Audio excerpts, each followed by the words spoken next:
There is a symbol more recognized across the surface of this earth than any national flag, more familiar than any religious emblem, more instantly understood in more countries than almost any word in any language. It is not a work of art. It is not a monument. It is two golden arches above a red sign, and what it sells is a sandwich. Think about that for a moment. A sandwich became the most powerful commercial symbol in human history, and the real story of how that happened, not the one printed on the packaging, begins not in an American diner, not at a county fair, and not in the imagination of any entrepreneur from California or Illinois. It begins in the port city of Hamburg, Germany, and it begins with people whose names were deliberately erased from the food they carried across an ocean. In the 19th century, Hamburg was one of the busiest ports in Europe, a city of trade, of movement, of working-class life conducted at speed. Among the foods common to this culture was a preparation of minced beef mixed with onion and seasoning,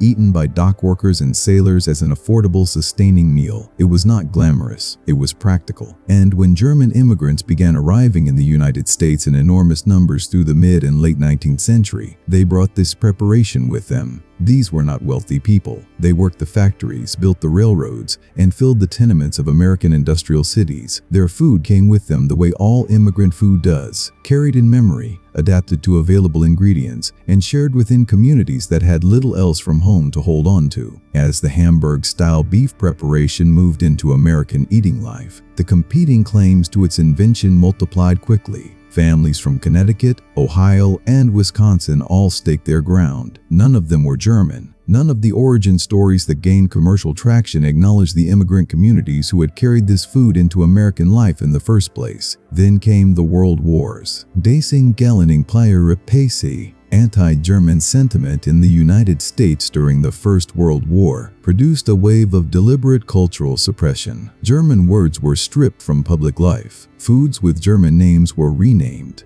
Sauerkraut became Liberty cabbage, and Hamburg steak became, in some circles, Liberty steak. The message was clear. This food no longer had a German past. It was American now. It had always been American. By the time the hamburger became the engine of the most powerful food industry ever built, its origins had been so thoroughly commercialized and nationalized that the question of where it actually came from had become almost unanswerable. That erasure was not an accident of history. It was the first of many things that would be hidden inside this sandwich. The burger had been stripped of its origins before it was even famous. What happened next would make it the most powerful food product in the history of commerce, and one of the most destructive.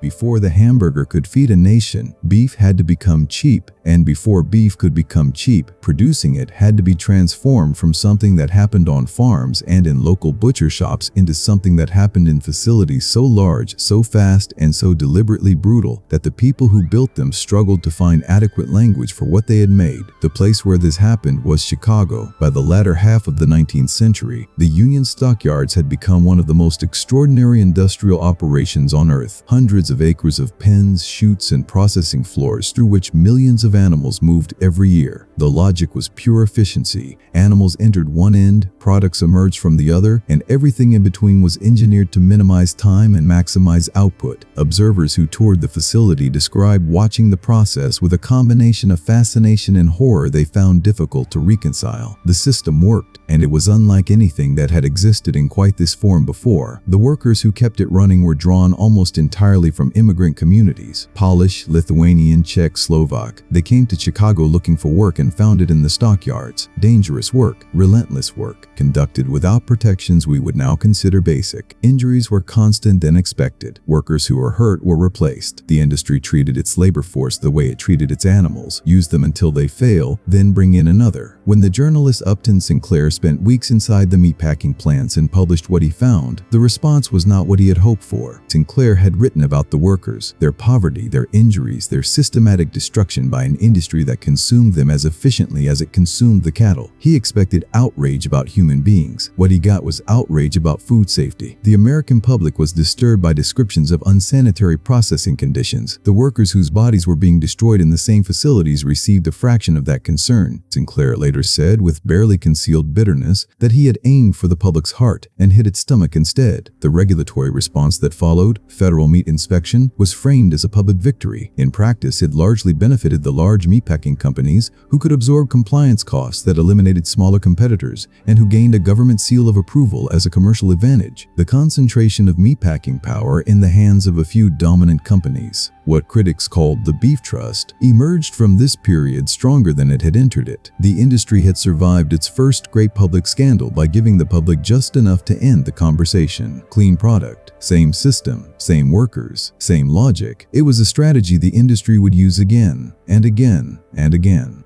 The hamburger did not become a global phenomenon because it was the finest possible food. It became one because it was the most controllable, a product that could be stripped of every variable, every element of craft, every reliance on skilled human judgment, and reduced to a repeatable, scalable transaction conducted at speed. In the mid-20th century, American car culture built the physical conditions for what would follow. Drive-in restaurants spread across the country, catering to a population that was mobile, time-pressed, and increasingly comfortable with convenience as a value in itself. The hamburger sat at the center of this world, quick to prepare, easy to eat, cheap enough to make the economics work. But the drive-in was still inefficient by the standards of what was coming. Orders varied. Preparation required workers with some skill. The experience was inconsistent, and inconsistency, for the people who would transform fast food into an empire, was the enemy of profit. Two brothers named Richard and Morris McDonald ran a hamburger stand in California that, by the late 1940s, they had reimagined from the ground up. They called it the Speedy Service System. The idea was simple and radical. Redesign the kitchen as an assembly line, reduce the menu to a small number of standardized items, break every task into steps requiring no culinary training whatsoever, and produce food faster and more cheaply than any conventional restaurant could manage. It was not a better burger, it was a better machine for making burgers. Ray Kroc, a milkshake machine salesman who visited the McDonald brothers' operation and immediately understood what he was looking at, saw not a restaurant but a template. The franchise model he built took that template and replicated it, first across California, then across the country, then across the world. McDonald's did not need to own every restaurant to control every burger. That was the genius of it. The labor model embedded in this was a deliberate choice, not an economic accident. By eliminating the need for skilled workers, the fast food industry created a workforce that was interchangeable and disposable. The leverage that skilled workers hold over employers depends on expertise that is hard to replace. Fast food labor was engineered to require no such expertise. That was the point. And while the system was being built for adults, the marketing was being aimed at children. Characters, playgrounds, toys and meals, advertising time to Saturday morning cartoons, all of it calculated to install brand loyalty before critical thinking had developed. The child who associated golden arches with happiness at 5 years old was a customer the industry intended to keep for decades. McDonald's was not selling hamburgers. It was selling a system, and once that system was proven, it was going to be sold to the entire world. The rise of the hamburger as America's defining food was not a story of consumer preference finding its natural level. It was a story of manufactured desire, purchase policy, and corporate money reshaping the conditions under which Americans ate, then making those conditions look inevitable. Start with the subsidies. The beef patty at the center of a fast food burger requires cattle, and cattle require grain, primarily corn and soy, to move through industrial feedlots at commercial speed. For decades, American agricultural policy directed substantial government support toward these specific crops. This made the core inputs of industrial burger production artificially inexpensive. Meanwhile, fresh vegetables and whole foods received no comparable support. The price difference between a fast food meal and a nutritious alternative at the grocery store was not purely a market outcome. It was, in significant part, a policy outcome, shaped by the same lobbying operations that the fast food and beef industries had been running for years. Those lobbying operations were not subtle. When proposals emerged to require clearer nutritional labeling on fast food packaging, industry opposition was organized, funded, and effective. When minimum wage increases were debated, the industry's public messaging emphasized concern for small franchise owners and consumer prices. The private lobbying worked the same political channels the industry had cultivated through decades of campaign contributions and relationship building across both major parties. The U-State presents perhaps the most uncomfortable chapter in this history. The same federal agency charged with providing Americans independent nutritional guidance also carries carries an explicit mandate to promote American agricultural products, including beef. These two functions are not merely different. In meaningful respects, they directly conflict. And the history of how official dietary guidelines evolved during the decades of fast food's greatest growth reflects, in the documented judgment of multiple independent researchers, the proximity of the industries those guidelines were supposed to assess with impartial eyes. The marketing firepower behind all of this was simply larger than anything on the other side. In multiple documented periods, the annual advertising spend of a single major fast food company exceeded the entire communications budget of the federal agencies responsible for public nutrition education. When one side has resources of that scale and the other side does not, the outcome of the public conversation is not decided by the quality of the evidence. The targeting, meanwhile, was precise. Research has consistently documented the concentration of fast food marketing and outlet density in low-income communities and communities of color. Saturation advertising in neighborhoods where fast food was also the most physically available option. The health disparities that followed were predictable. They were the mathematical consequence of deliberate commercial decisions. By the time most Americans had a framework for understanding what had been done to their food environment, the industry had already written the rules that made accountability extraordinarily difficult, and it was just beginning to look outward.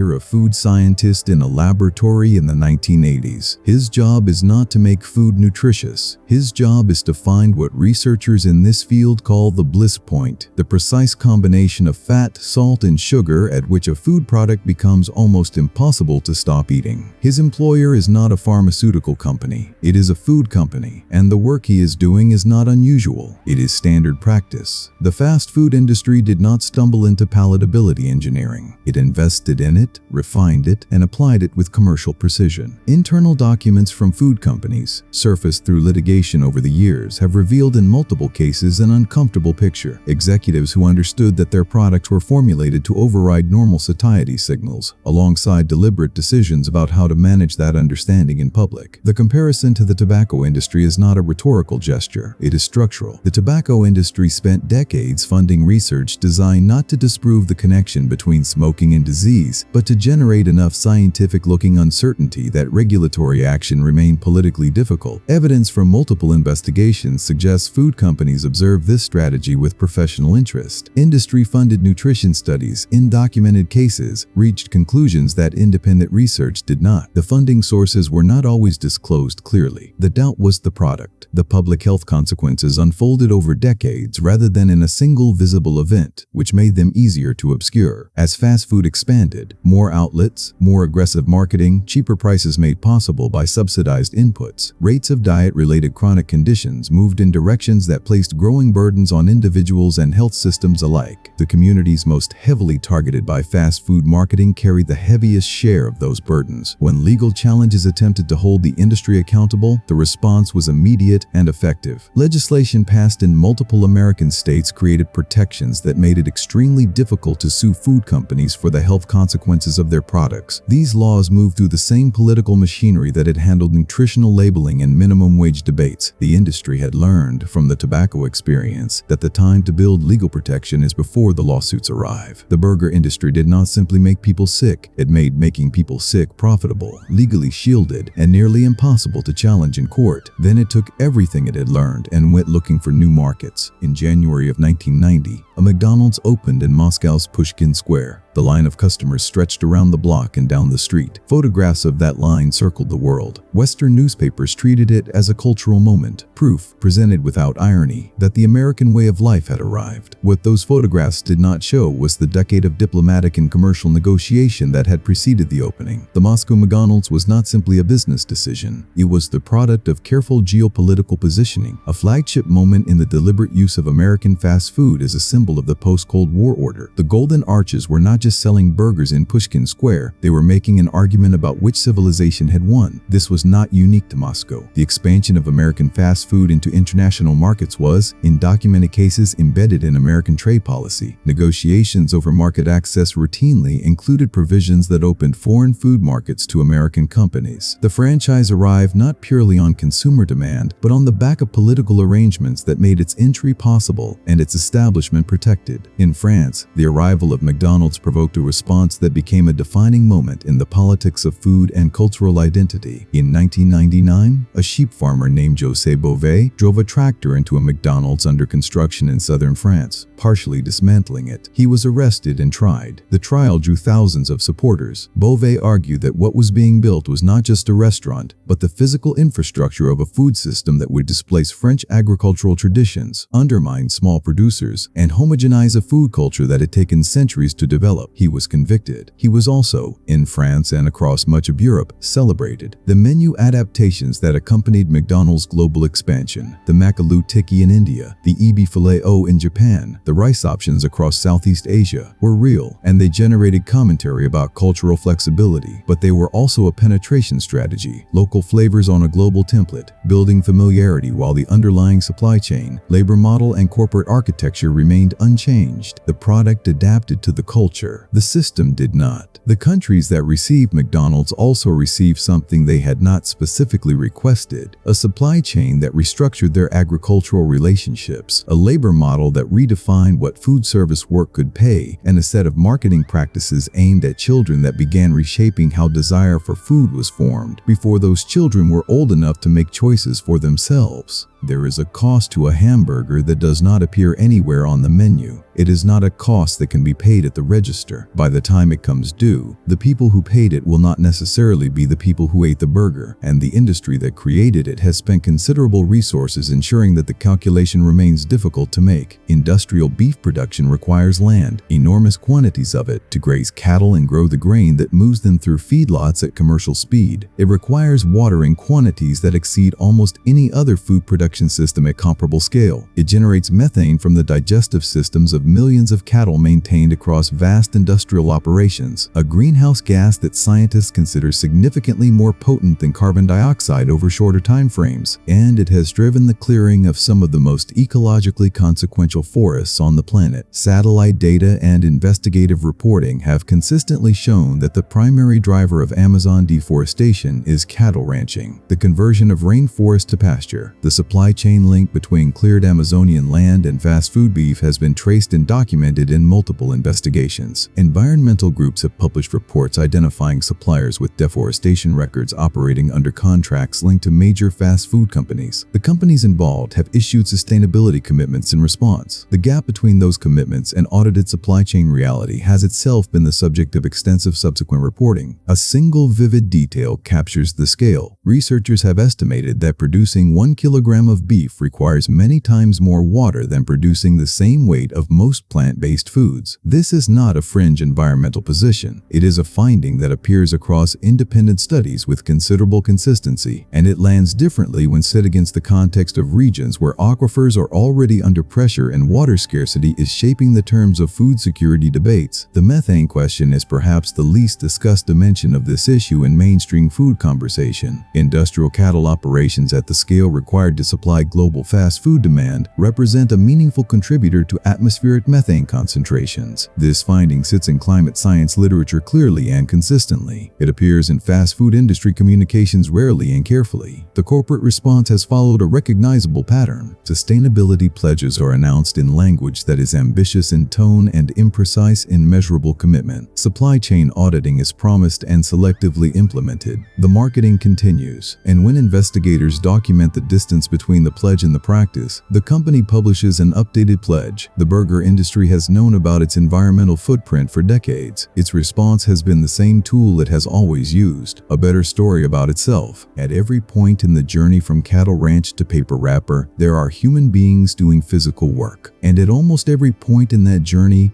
across most of this industry's history, those people have been among the most economically vulnerable in the societies where this work takes place. Walk into a modern American slaughterhouse, and the continuity with the Chicago of the 19th century is striking. The machinery is faster, the facilities are larger, but the workforce demographics, predominantly immigrant, in many documented cases including undocumented workers, and the injury rates, which remain among the highest recorded in any American industry, tell a story of deliberate continuity, not accidental circumstance. Investigators and labor researchers have documented the logic consistently. Meatpacking facilities tend to be located in communities with limited alternative employment, which reduces workers' ability to leave. Labor contractors supply workers whose immigration status makes them structurally reluctant to report injuries, file complaints, or organize, because doing so risks consequences that extend far beyond losing a job. The vulnerability is not incidental to the hiring model. Evidence suggests it is a feature of it. A slaughterhouse worker in the American Midwest processes hundreds of animals per hour in conditions where repetitive motion injuries are common. Knife accidents are a persistent risk, and the line does not pause for human difficulty. During the COVID-19 pandemic, meatpacking facilities became some of the earliest and most severe outbreak sites in the country. Plants that remained open, under pressure from government directives, while workers fell ill at rates that drew national attention for several weeks and then largely faded from public view. At the other end of the supply chain, behind the counter, the fast food industry employs millions. The wages those workers receive have sat, across most of the industry's history, at or near the legal minimum. Academic researchers examining public assistance usage among fast food workers have documented that a significant portion rely on government programs, food assistance, healthcare coverage, housing support to bridge the gap between what the job pays and what survival costs. The implication is one the industry works to keep out of mainstream conversation. The fast food wage model is partially subsidized by public funds. The industry pays wages that do not cover its workers' full basic costs. Government assistance programs cover a portion of the remainder. The corporation captures the profit margin this arrangement creates. The taxpayer funds the difference. When workers organize through the Fight for 15 movement to push for higher minimum wages, the industry's public response emphasized protection for small franchise owners and the risk of higher consumer prices. The private lobbying worked the same political levers it had worked for decades. The burger was built on immigrant labor in the 19th century. It is still built on immigrant and vulnerable labor in the 21st. The wrapper has changed. The economics have not. Tonight, in tens of thousands of locations across more than 100 countries, someone is unwrapping a hamburger. They are not thinking about Hamburg, not thinking about the union stockyards, not thinking about agricultural subsidies, slaughterhouse injury rates, or the satellite images of cleared Amazonian land. They are thinking about dinner. That is exactly how the system was built to work. The distance between the product and its history is not accidental. It was maintained at enormous expense through marketing that tied the burger to pleasure and childhood and American freedom, through lobbying that kept the true costs off the label, through legal architecture that made accountability difficult, and through a cultural normalization so complete that questioning the hamburger began to feel, in certain periods, almost unpatriotic. The German immigrants who carried a Hamburg-style beef preparation across the Atlantic never imagined what would be done with the food they brought. Their contribution was absorbed, commercialized, renamed, and erased, exactly as immigrant contributions to American culture have been erased so many times that the pattern itself has become nearly invisible. The system that replaced their simple food with an industrial product is still running. The fast food industry today remains one of the largest employers across multiple countries. It faces the same criticisms it has faced for decades on labor, on health, on the environment, and responds with the same combination of selective concession and sustained resistance it has refined over generations. Some labeling has improved. A handful of minimum wage floors have risen. The fundamental structure has not changed. The alternatives that have emerged, plant-based patties positioned as environmental solutions, regenerative beef marketed as an ethical choice, are real responses to real pressure. Some represent genuine improvement at the margins, but many are also embedded in their own corporate structures, their own marketing machinery, their own tendency to sell commercial products as answers to problems that the commercial food system created in the first place. The price of a hamburger has never reflected its actual cost. The cost includes the immigrant communities whose food was taken without credit, the workers whose bodies were consumed by the meatpacking machine across 2 centuries, the public health consequences that were engineered, obscured, and then legally protected, the forests that are not there anymore, the water that is not coming back. None of it appears on the menu, but the cost does. This is not a story about a sandwich. It is a story about what we are willing not to know and what it costs everyone else when we choose not to know it. If this history surprised you, if the most ordinary meal in the world looks even slightly different than it did before you press play, subscribe subscribe, and stay with us. We make documentaries about the hidden histories of ordinary things, and there are many more stories like this one. Leave a comment below with this question: which everyday food or product do you think is hiding a history this dark? We read every response, and your answer might become our next film.